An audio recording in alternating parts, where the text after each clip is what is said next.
What is up, guys? Lord Nick here, bringing you another Flesh and Blood related video. It's been quite a while since I've done one of these videos, and this one is another kind of deck tech rundown. This is actually going to be focusing in on the cards that are currently within this list. As over the past 9 months or so, I have been testing Levia as much as I can. I did have a bit of a break for the last couple of months. I had moved away for college, and the area I was in was just a little too far from the scene for me to consistently be able to go to it. And the city that I was in didn't really have much of a flesh and blood scene, unfortunately. So I just didn't really get a lot of opportunities to play much or test a lot of things. But over the last couple of weeks, I've been really hammering in on looking into flesh and blood meta and stuff. And this whole last week, I've spent a ton and a ton. When I say a ton, I spent pretty much every day this last week trying to figure out routes that I wanted to go with Levia. And I'll be perfectly honest, initially, I'd actually been avoiding Mandible Claws for a long time, but having then seen what a lot of my local stores back here in San Antonio have been running, I've noticed that we've had a lot of an uptick in the Viscerize, the Chains, a couple of Kanos are popping up now.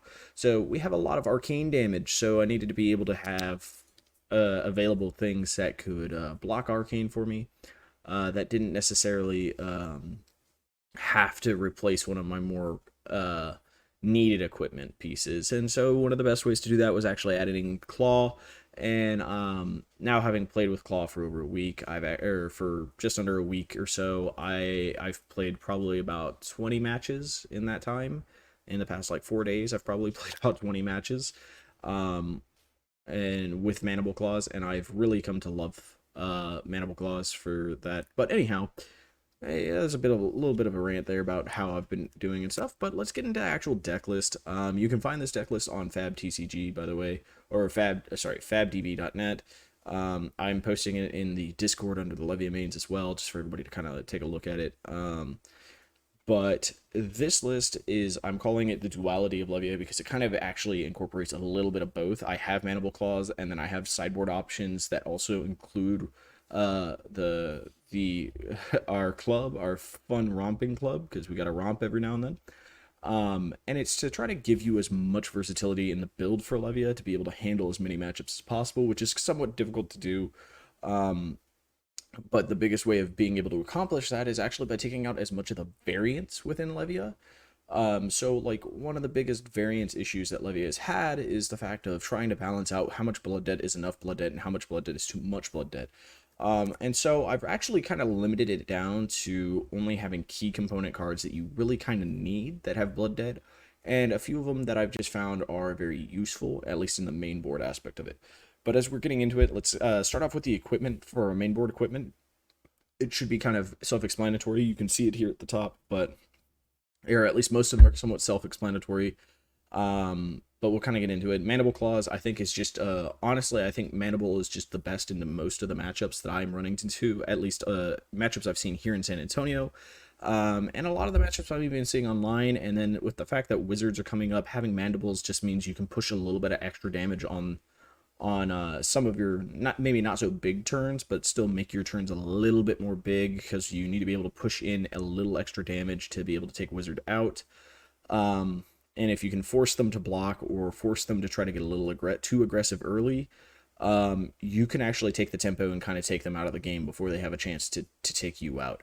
And so Claws is just a good way to be able to push just a little extra damage a bit more often and more consistently than Club. Club, you only really get the 5 potentially, but Claws, you could potentially have turns where that extra little bit of 6 damage for 4 is not actually that bad based off of what you have available to you. Carrion Husk is one of the best equipment pieces just in the neutral game of it to have as your mainstay piece for your chest. Blocking 6 is insanely useful. Yes, it does have blood debt on it, and yes, if you fall under 13, you're forced to banish it, but if you're about to fall under 13, you should be carrying that turn anyways. You have Gambler's Gloves and Scab Skins, because the two of them have to kind of go together. You could technically use Soul Crushers, but you're a little bit more on the insane side, and you're really, really hoping for that high roll. You have Gamblers just as a little bit of a backup piece to back up the Scab Skins on the few turns that you might be using it. Scab Skins just gives you that extra ability to get those action points whenever you kind of want them or need them. You could be a little bit greedier in this build because even if you miss a turn, you can kind of just go into full block mode and play for safer because you don't have that much blood debt. It's very unlikely unless you block carry in too early that you're going to take any blood debt damage. You have Skullhorn. Again, the Arcane Barrier 2 is really nice on it, but actually the ability to draw, discard, go again is very, very useful because if you could set it up so that you do that into double claws into a follow-up attack right after it, you actually have a fairly decent sized turn that does not always have to be a you don't always have to start with some other discard engine before it for claws. You can kind of use this as a big setup if you don't have a big blood rush turn, but you want to kind of get an early attack engine going. For instance, if you have a full, 6 attack card hand, and it's turn 2 and your opponent's trying to be a little bit aggressive and you've already kind of tested the water and they've only done limited blocking for the first turn, then this might be the turn where you just like, okay, they're not doing any arcane damage, I can pop this and kind of get a nice little early turn of just 3 and then 3 and then into another, big massacre, barraging bighorn or something out of it potentially. It's not always guaranteed that you can do that early, but when you do, it actually feels pretty nice. And so thus, I really like Skullhorn because its versatility is actually quite useful. We're going to then approach our reds next. And I have been getting a lot of notice of people just being kind of somewhat confused about my red pool. My red pool is actually relatively small compared to most Levias, and a big portion of that is because I feel like each of the reds that we have are individually very strong, but you don't really need that many of them to push the win. And a lot of your yellows can also be used to push that win to a degree as well. We're using a little bit more stat efficient yellows that either have good keyword abilities or just strong base power, so that helps kind of mitigate the reds, and on top of that gives us more resources to be able to consistently do double claw into one other attack or a claw in another attack, so it pushes it just a little bit more into the awkward numbers. So let's start off by getting into the reds. The first one that you can see here is Massacre. So this card is kind of one of the ones that a lot of people are a little bit iffy on in the main board here. For those that maybe can't read it or don't know what Massacre is a 3-drop at 6 attack. If you've discarded a card with 6 or more attack this turn, it gets +2 in Intimidate. That extra little bit of Intimidate's really good, and if you ever have a situation where you're following up with Massacre, it's just a better Smash Instinct base. It blocks 3, which is always super useful. It is a 6 attack, so it always turns on any blood debt needs or any other discard needs that you need. And if this is discarded by to pay the cost of a brute attack action, so barraging bighorns, savage swings. It does not do pulping because pulping is not an additional cost. Sadly, the way it's worded is not additional cost. But all your variants of Wrecker Romp, there's quite a few cards in this deck that can benefit from having Massacre in there. Essentially, when it pays that cost, that extra additional discard cost, you get to Intimidate as well. So you could do a barraging bighorn in with like, okay, my only attack this turn is barraging bighorn, so I barraging bighorn. The only card in hand is Massacre. Massacre's gone, so I Intimidate. Here comes 7. You could potentially easily get off that extra attack on there. You could get the go again on there. You might have something in Arsenal. Who knows? There's a lot of cool setup turns that you do, but you have to play a little bit more of like you do setup hands. You have to use your Arsenal a bit more than some Levia plays do. You do find it a little bit closer to some Rhinar plays to a degree. Most of the play lines with Massacre generally play like Rhinar because it's a very useful card in Rhinar. And so same thing kind of with Barraging Bighorn, the very next card. You see them pretty often in Rhinar, not often in Levia, but the being able to block 3 is a big aspect of why these cards are being included. On top of that, the fact that each of them have the potential of having a very awkward block number, that 8 coming in from Massacre and the 7 coming in from Barraging Bighorn. Whenever it's not just an even number of 3, it makes the blocks a little bit more difficult for your opponent, and every time you make anything just a little bit more difficult for opponent, there's a little bit more variance in their game. They may make a mistake. It's more likely they're going to make mistakes. It's more likely they're going to feel pressured, and that's why a lot of my cards that don't just innately have go again are either these 7s, these 8s, these potentially even like Endless Maw, 9 attacks, just to kind of give awkward numbers to make it more more likely that my opponent's either going to block with equipment or make a misblock, take extra chip damage.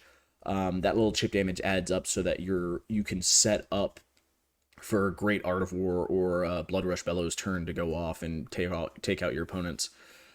So next up we have Barraging Bighorn, card we were just talking about. As an additional cost, you discard a card at random from your hand. If it is defended by less than 2 non-equipment cards, so this means that they have to defend with 2 cards that are just not equipment cards. A lot of people misread this and think they have to block with 2 equipments.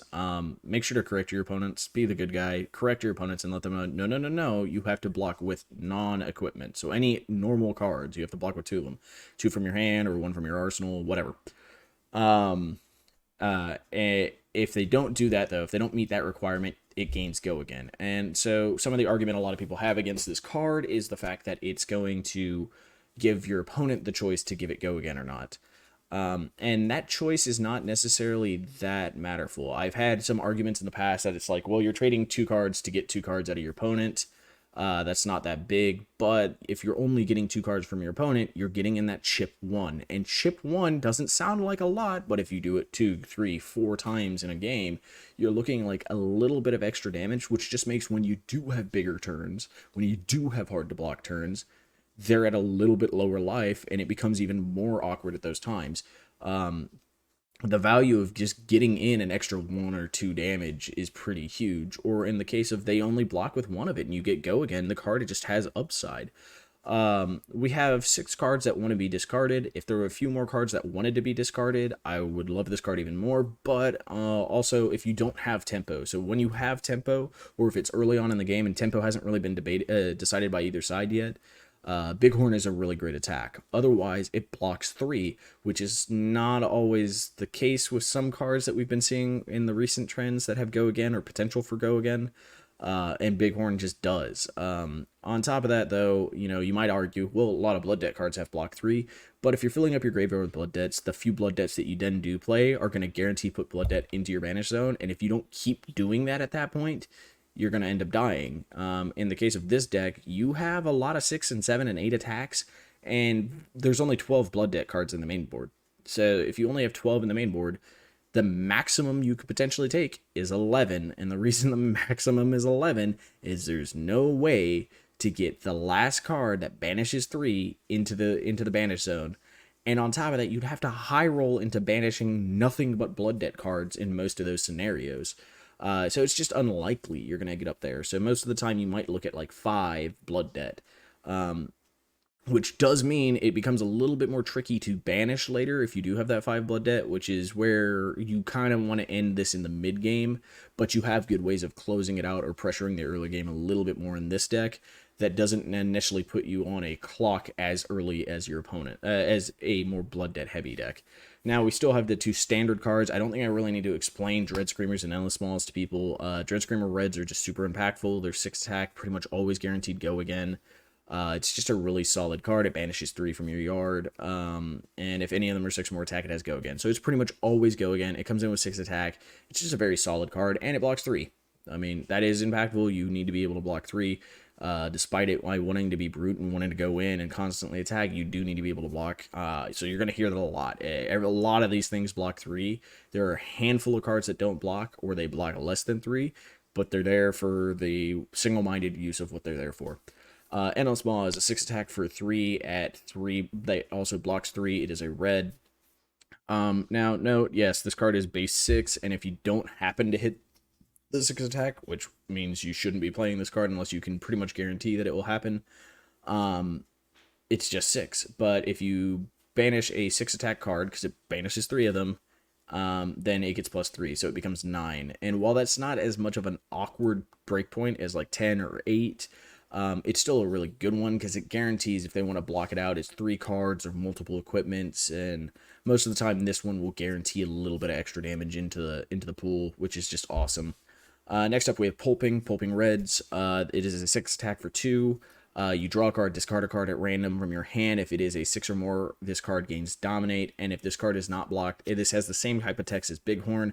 If it is not blocked by 2 or more non-equipment cards, it has Go Again. So if it has Dominate, they have to have a card in their arsenal that can block, or else it's guaranteed Go Again. Pulping's really awesome. I only run 2 of them because it doesn't have any block, and thus you don't want to have too much of them into the deck. It has a little too much variance as to if you happen to draw this and then say 2 Deadwood Rumbler Blues, then you have 4 non-blocks, and it's just a really bad situation in the mid to late game. You really want to see the Pulpings early, but you don't want to have too many Pulpings. You don't want to have too many situations where you cannot block at all. So thus, Pulping is just a 2 of. It's a very solid card. If it had an additional, if that draw and then discard was an additional cost, awesome. But it's worded as is it not, so it doesn't really trigger Massacre unless we get an errata text on it, and then Massacre becomes insane. That's it. We'll go over all 3 colors of the Wrecker Romp. We have 2 reds, 3 yellows, and 3 blues. Blues because they're a 6 attack blue. It's really awesome, just for pitch value and for potential discard. On top of that, it blocks 3 and it discards a card. It's not that bad. It's a pretty solid card overall. 2 for 6 is a very good stat line. It's really great in the late game. It's a card you should be running. Wrecker yellows, I really like them because they attack for 7. So it actually is just a very efficient yellow. And then the reds, it attacks for 8. I mean, they all require you to discard a card at random, which we've already kind of addressed that we have 6 cards that really like to be discarded, and then we have a couple other cards just like you discarding. So if you have a way of getting it go again, so like Shadow Puppetries, or if you roll Scab Skins and get an extra action, you could do a turn where you attack Wrecker Romp red, discard a card, using the remainder of that pitch plus another blue to then go Claw Claw.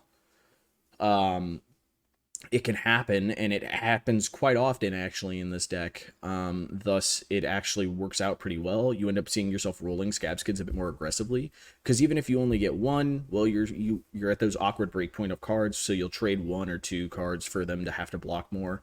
And yes, while you start burning through your deck, you have those good numbers. Like I said, those little awkward numbers can often get you in a little bit of chip damage or prevent your opponent from attacking back. If they block 3 cards on a 7 attack card or 3 cards on an 8 attack card to block out the damage, then you're trading 2 cards for 3 cards, so you're still netting an advantage in the long run. So Wrecker Romp just synergizes with Massacre, blocks 3, has good attack numbers, and is in awkward position in stat lines other than the blue, but the blue is just a very efficient blue, and pretty much every brute deck runs the blues no matter what. So as we're looking at Savage Swing, it is in a similar category to like Wrecker Romp Yellow. It does the exact same thing as Wrecker Romp Yellow, except it's a red that attacks for 7, so you don't get as much pitch value from it as a potential in the early to mid game. But it only costs 1, so it's actually a good follow-up card. So if you end up going into like a, Barraging Bighorn that goes through, and you happen to have like Barraging Bighorn from Arsenal, you get rid of a card, you then pitch another card, or you pitched a blue to get Barraging Bighorn, you can follow it up with a Savage Swing if the Bighorn goes through, and that's a 14 damage turn. Yeah, you had to discard 2 cards from your hand, but you still have 1 more card potentially to Arsenal, or you had 2 cards to pitch with. You'll be fine either way. It ends up working out more often than not. Yes, you'd probably prefer to do like a claw into a Savage Swing, and you can actually do that pretty often. So I mean, there's potential 17 damage turns there. There's potential just like, you know what? I'm gonna roll Scab Skins. I get 2 action points. I Savage Swing into Claw Claw. That's 13 damage turn. Like, you actually have a lot of good playthroughs because of this card, and the card is at a number, yet again, that magic number, 7, 8, kind of in those awkward zones where if they want to block out the damage, they're using 3 cards to block out, and they're effectively missing on 2 armor on their 3 blocks, potentially. So it's actually a fairly solid card for that reason. Or it eats a defense react plus a normal card, and so that's still 2 cards for 2 cards. Like we said, we really like that. That's still very good value for us. Shadow Puppetry, it only blocks 2, but it costs 0. It's a red. It gives go again and +1 to a card. That +1 is very useful for those 6 attack cards. It makes them push just to the next breakpoint, and you can guarantee go again on cards that normally wouldn't have it, be it with Wrecker Romps or Savage Swings, so that you can then set up into another big attack right after it, or another chip attack right after it with like a claw. All in all, it's a great card. It also gives us another way of potentially banishing a 6 into the mid to late game. So if you're using it as pitch value early, it's actually not that bad of a red to use pitch early if you don't have a good follow-up with it. Just to guarantee you have it later on to be getting those banishes to stop those late game damage. It's just a nice little utility and versatility in the card. I think it's an all-star card. It should be ran in most of the Levia lists just because that little bit of extra power it gives, even if you can't utilize the go again, maybe you just drop a potion or maybe you don't get to really utilize it, that extra 1 damage can just push the card over to actually doing damage to an opponent. You got Swing Big, which is one of the best statted cards in the deck. It costs 2 for 8 attack. It blocks 3. That magic number block 3 is back. But if it gets completely blocked out, so if the opponent blocks all the damage, they get a Quicken token. But to do that, they have to block with 3 cards or 2 cards and some equipment or multiple equipment in a card. It taxes them because it's huge. And that's awesome. And you really love it. And it's super, super efficient. Recommend it in every brute list. There's not much I need more to defend this card. There's nothing really to defend about this card. It's an amazing card. You should be running 3 of. Art of War. So Art of War gives you options to banish to get extra cards. It gives you power bump for for your cards, or defensive bump if you really need to. You can defend with that attack in your arsenal if it's a really bad situation. Those are situations you might not use very often, but the extra go again that it can offer on your next attack action can be huge. So if you have, if you Art of War out and you have 2 attack actions in your hand that you could be able to potentially play that turn, hey, Art of War basically guarantees you're going to be able to play both of them with the extra go again. Or if you think, you know what, I just need to be able to swing a little bit harder with some of my attacks this turn, cool, you can get some other attacks going and get some extra damage. It's a solid card. There's a reason it's considered in what's called the Big Three.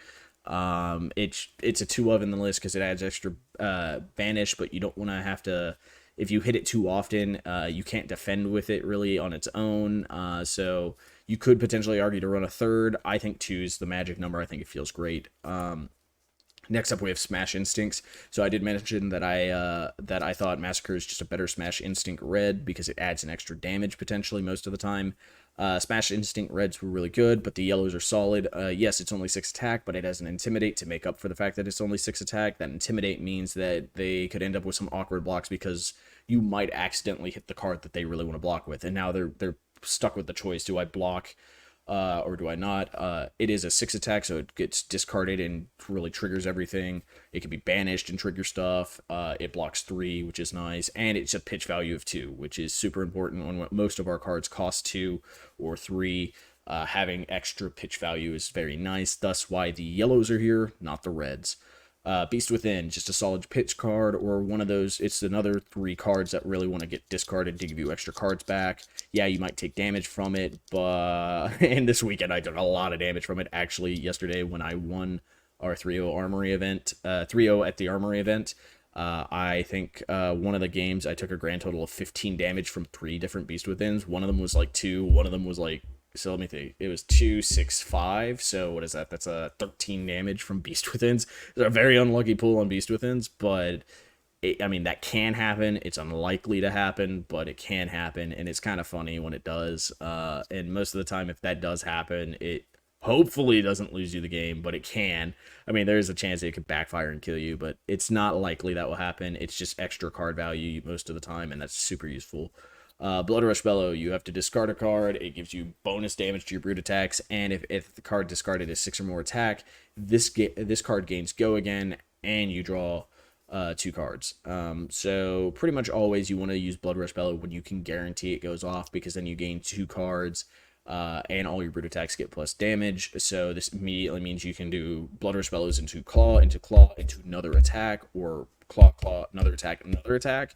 That combat chain of 4 of them is kind of unlikely, but it's something that can happen, and it has happened for me. But even just claw, another attack, you're looking at bare minimum 18 damage there. Sometimes 19, sometimes over 20. It's a very, very useful card, very, very good card. Yes, it can block 3. You really don't want to block 3 with it. If you really have to, you have to, but try not to. You can pitch it early to try to set up for closer points into the mid to late game against kind of more grindier matchups, and that's kind of how I recommend it in the grindier matchups, is actually use it as a pitch value, unless you have a guarantee point that you can just arsenal it and wait and try to see if you get a god hand to then go off with it. Very, very good card. You need to have them in the deck. If you don't have them, big mistake. I shouldn't really have to go that in depth on this card, but hey, whatever. Bonehead Barrier. So this is another card that gets a lot of contentious points for a lot of people, and the big reason is it's a pay 1, potentially only block 1, so you have to pay 1 to block 1, which sounds terrible. You're very unlikely to roll that 1. You're more likely to roll any other number, because if you add all the numbers together, there's more odds of getting everything except the 1. Now, that being said, you have an equal odd to get any one number, so depends on which way you look at it there. But If you do, you have the option to use your Gambler's Gloves to re-roll it if it's a situation of blocking it. Otherwise, it's a yellow that blocks. It pitches for 2. It doesn't have natural block, but if you get on average, you're going to get a 3 or a 4. It's a roll on this because that's average. What you roll on a d6 is 3 or 4. So if you roll that 3 on here, it's only a 3 block that you have to pay 1, and a lot of people are like, that doesn't sound that great. The big thing about it though is if they're coming in with split damage, this is phenomenal because you block the arcane first and then some of their next one, so that you can then block, and you could do it before you declare your blocks. So there's a lot of actual insane value that this card can potentially have, and the fact that they're trying to push us into this reroll stuff, I imagine we're going to end up with some support later that helps us roll extra dice or make our dice rolls better or give more consistency to the dice rolls, but not like guarantee the dice rolls type of thing. And so Bonehead Barrier, I think, is just one of those ones that, because the meta involves so much split damage or so much arcane damage, this is such a good way in dealing with those matchups. And even on the ones that don't have split damage, it's just a yellow that pitches for 2. And it's a guaranteed pitch or a guaranteed just blocks X amount of damage. On top of that, stuff that likes to dominate, this card gets around it because you go, okay, I pitch a card, I Bonehead Barrier, hey, look, I rolled a 4.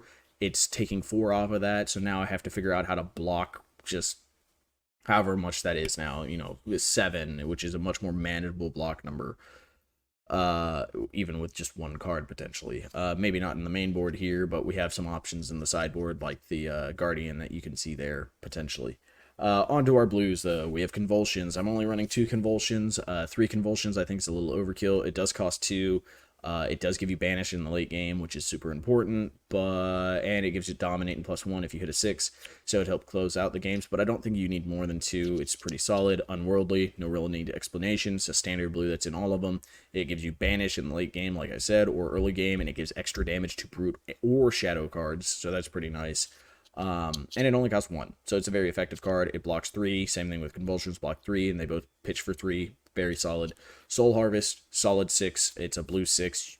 That's the only real reason you need to know that you have it. It does block 3. It can potentially do more damage if you have a lot of Blood Debt sitting in your graveyard. And it could potentially threaten the Prisms and Bolton matchups by threatening their souls to do extra damage. A very, very good card. It's a nice little closer piece into certain matchups, and it just is it's just a solid 6 blue. Deadwood Rumbler is a 6 attack blue. That's your real reason of running it. It can banish things. It is Blood Dead. It doesn't block, so that sucks. But it's a 6 attack blue. There's no other reason you need to know. Mutated Mass. So the next 2 cards are probably the 2 blues that people are looking at, and it's like, that's a lot of each of those. I don't really understand it. Mutated Mass you see in quite a few lists as maybe a 1 of. I really like it as a 3 of, because as you notice, my list does not run Ghostly Visits, and a lot of cards that are, Ghostly Visit is really good because it has that recursion engine with it. Mutated Mass sometimes is a worse Ghostly Visit, but oftentimes it also can just be a better Ghostly Visit. 1, it pitches for 4, it pitches for 3 at all times. It's guaranteed at least 2 damage, so it's at least a Ghostly Blue. But it oftentimes is a Ghostly Red that also pitches for 3, or in some fringe cases, which I've had it happen once, it is a 6 attack Ghostly Visit. So it's just a blue Ghostly that attacks for 6 on its own. Super awesome card. Yes, it doesn't really block very easy or efficiently. You have Bonehead Barrier really to kind of give it a block value, or Art of War to trigger that potentially. We do run a couple more instants than most decks, so you have some chances that it might have some block value on that turn, on your opponent's turn. Otherwise, it's just a solid pitch. It's a solid follow-up card because it only costs 1. So if you've done like Claw, and you've pitched 2 different types, like you pitched a card that has cost 3 and a cost 2 blue. So for instance, like a Deadwood and a Convulsions, then you follow it up and it's another 4 damage after 2 claws. That's a 10 damage turn. It's not bad. It's, not great, but it's not bad at all. Or say you did a yellow claw, you did some type of discard shenanigans to get a attack into a yellow claw. So like you paid 1 card and another card and then another card, and you have 1 pitch remaining, and you follow a mutated out of Banish. that mutate is a 6 coming out. Like I said, it's a ghostly visit with potential upside, and at bare minimum it's a blue ghostly visit, which isn't terrible. Yeah, its block value isn't as great, but its attack value and follow up is actually really nice, and if you get them into your yard early to start being able to recycle it, it's super useful, and it's super easy to actually recycle it without having to worry about it ticking the blood debt. Thus, I think 3 is a pretty solid include to give you solid ones there. Now, if you're into a meta that's a bit more aggro, you might consider taking 2 of them out and putting in maybe 2 barraging beatdowns instead, just to get that block value. But I really like the mutated masses. So that's just kind of my own personal like. You can change that around. It's not a integral piece, but it is a really nice little extra piece. Reckless Swing, I'm running as a 3 of. As you notice, I don't really have any other defense reacts, so having the Reckless Swings is super huge. Yes, it requires you to have cards in hand. Yes, you really want to have nothing but 6 cards, 6 attack cards, and a Reckless Swing. Uh, it blocks 4. It's super nice, and it has potential upside of dealing 2 damage. That's the only real reason, and it pitches for 3. So instead of having a pitch 3 block 3, you have a pitch 3 block 4. Yes, you lose a card, but as we've established, most of the deck is built around the fact that you're trying to discard stuff. So a lot of the deck is 6 attack. Majority of the deck is 6 attacks. We have a substantially, I would say a substantial less amount of some of the attacks actions than your opponent, than some other decks do. And even if you don't get the 2, blocking 4 sometimes is all you really have to do to stop somebody. And it's nice to do. So I've just found running 3 of them in the main opposed to I was running 1 with 2 elixirs in the main. I found the elixirs became more situational, and then I changed them to Crazy Brew to spice shit up anyways. So you just kind of find that Reckless Swings are kind of better in the main anyways. So as we're looking into the sideboard, some of the things we already discussed was Arcane Lantern. The part of the reason why I moved to Mandibles in the main is that Arcane Lantern can kind of opt into those Arcane Barrier matchups. Other cards that you generally put in for more of like the Kano Wizard matchups is going to be Findalls and Null Runes. Just because you want extra Arcane Barrier, and then Findalls replaces the Carrion Husk because most Kanos don't really run any attacks. So there's no real need for Carrion Husk. It just sits there and eventually becomes a blood debt deal 1 to you. So you just put in Findalls so you get the potential upside of getting 1 extra resource in there.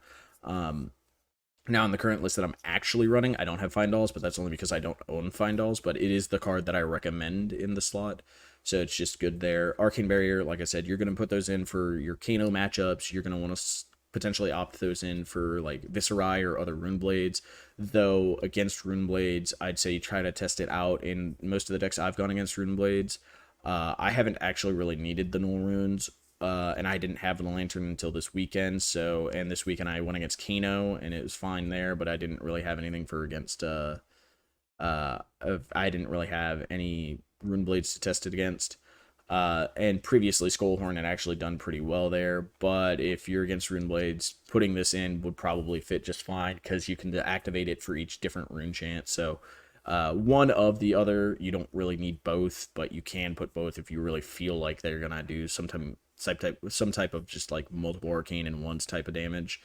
But otherwise you just choose one or the other, whichever you think fits best. Do you want the gamblers, or do you want and have double claws, or do you just not care about having the double claws and just put 1 claw in? Arg Smash, you only have that there for Dash, but it's super impactful against Dash. You could take out Purifiers, you could take out any of her number of items that she might have ready to go to keep her kind of going. And with Dash starting to reappear into the meta a little bit, at least at my stores, she is. It's just nice to have 2 of in the board. The last pieces that really kind of need talked about, you have Romping Club for kind of grindier matchups. So if you're going against the Starvos, the Old Hymns, the people that want to take you kind of closer to Fatigue, you're putting Romping Club in there just because it's a higher base damage than Claws, and you're less likely to be going for big claw turns to really kill them. Instead, you're looking to do blockouts on their big turns. Like I said, you have the Boneheads and stuff. You're probably putting in Guardian of the Shadow Realm in those matchups, and then you just put in clubs so you can kind of match them. If they're not dominating early and they're just attacking with stuff, you're just blocking out, swinging club, blocking out, swinging club. That's kind of just the route you're going to go. You're going to be kind of a worse version of them, and you're just trying to wait to set up a big Blood Rush turn at that point. You can still do claws into both of them. Claws are okay into the Old Hymn, but not as much into the Starvo. You kind of want the club and the Starvo, I found. at least a little bit. And then in those similar matchups, you might opt into Shadow of Blasphemous, Writhing Beast Hulks, and the Doomsday. The biggest reason is if it goes super late, having Doomsday just is another guaranteed way of being able to turn Blood Debt off, and that's super impactful to have. Shadow of Blasphemous helps you start setting up for possibly tossing mutated masses into the banish zone so you can get recursion going earlier to get extra chip damage in. Writhing Beast Hulk is a good way to close out the game. It gives you guaranteed dominate, and again, it helps with a little extra banish. The opt-outs in those matchups is you'd switch the shadows for the pulpings pretty easily, and you can shift the Writhing Beast Hulks in for either the 2 Wrecker Romp Reds is the way that I've generally liked looking at it for, or you could actually take out 2 Dread Screamer Reds, but I generally like keeping both the Red Screamers in, so I would take out the Wrecker Romp Reds and just know that you're going to have a little less massacre potential, but you have more guaranteed dominate, which is fairly solid trade-off overall. And then you have the Guardian of the Shadow Realm here for those big attacks, swing outs coming in from either the Old Hymns or the Starbows, and this just has some potential recursive value after you have your go against in those matchups. If you can't get another attack off, okay, one big attack and use the go again to pay to get the Guardian back so you can put it into your arsenal and just have it there in case you need it. Lastly, we have the Crazy Brews. So I'd said I had been using elixirs, and so you should be using, elixirs, energy potions. You should be using the energy potions in pretty much every situation. Energy potion is just better than Crazy Brew. That being said, I enjoy Crazy Brew because of the fact that there's some randomness to it, but the 2 modes that it has, that you want to hit, you don't want a 1 or a 2, but as long as you don't roll a 1 or a 2, this card actually has some neat upside to it. The extra 2 life has actually helped me out in a couple of the matchups that I've gone against, be it against Katsu once or twice, and also against like Bolton and a lot of people that like to do a little bit of chip damage. Extra health helps out. And then the other added benefit is it gives you action points, including those 2 resources and 2 attack. And that's kind of it, guys. I hope you find this helpful, and hope to see you in the next video. Bye-bye.